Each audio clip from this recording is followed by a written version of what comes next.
Magaling magtago ng nararamdaman ang babae. Minsan nakatawa pa rin yan kahit hindi na siya masaya sa nangyayari. Ganun sila kagaling magpanggap. Kaya pa rin kumilos na parang ayos lang lahat kahit kakagaling lang sa iyak. Imagine, kinakaya niyang maging normal sa harap ng ibang tao kahit hindi kayo okay. May mga bagay siyang hindi sinasabi sa'yo dahil baka sabihan mo lang siyang OA. Hindi naman sa naglilihim siya sa'yo. Minsan hindi niya na lang sinasabi dahil baka makadagdag lang sa problema niyo. Kadalasan kasi kapag nag-open siya ng problema, sasabihin mo gumagawa lang siya ng pag-aawayan. Tapos kapag naipon yung galit niya, sasabihin mo hindi mo kasalanan. Pansin mo minsan kapag nag-away kayo, may kasalanan kang bigla na lang niyang babanggitin. Yun yung mga gusto niyang sabihin pero mas pinili niyang kimkimin. Yun yung mga bagay na gusto niyang pag-usapan pero akala mo kadramahan. Mga problemang hindi mo nahahalata kasi hindi ka marunong makiramdam. Kahit nakakarindi siya kapag galit, lagi mo pa rin siyang papakinggan. Kahit matagal na kayo, lagi mo pa rin siyang kakamustahin. Kasi minsan may mga bagay siyang gustong pag-usapan pero hindi niya kayang sabihin.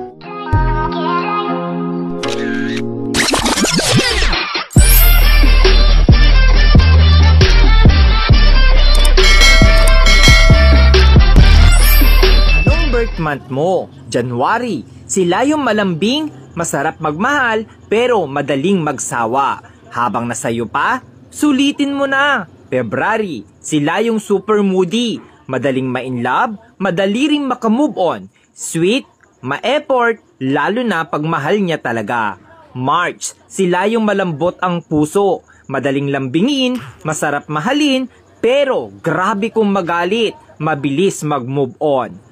April, sila yung grabe magmahal, todo bigay, todo effort, tahimik pero mainitin ang ulo. Mahilig tumingin sa iba pero ikaw lang mahal niya. May, madaling mainis pero mabilis pasayahin. Maliit na effort mo, natutuwa na. Palaging may love life pero palaging niloloko. June, mahilig talaga mga liwa pero kapag nakita na niya yung taong mahal niya, loyal kung loyal yan. Masayahin pero doble ang sakit ang kayang ibalik sa'yo once nasaktan mo. July, sila yung mga taong hindi mabilis magtiwala.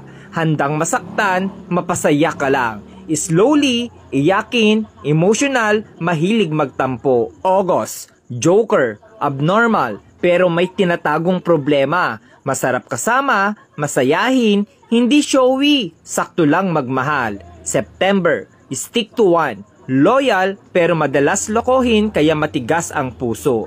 Masarap maglambing, mabait pero demonyo magalit. October, pag pinakita mong sa kanya ka lang at sayo lang din siya, pero pag niloko mo, mas maloko yan sayo. Mapang-asar pero siya yung napipikon. November, hindi mabilis magka-move on sa isang bagay. Marupok, madamdamin, umiiyak ng patago pero kakayanin. December, malibog, joker, mabait, loyal, di ka iiwan, sila rin yung ipaglalabang ka. Hindi sa kanila uso ang salitang suko na.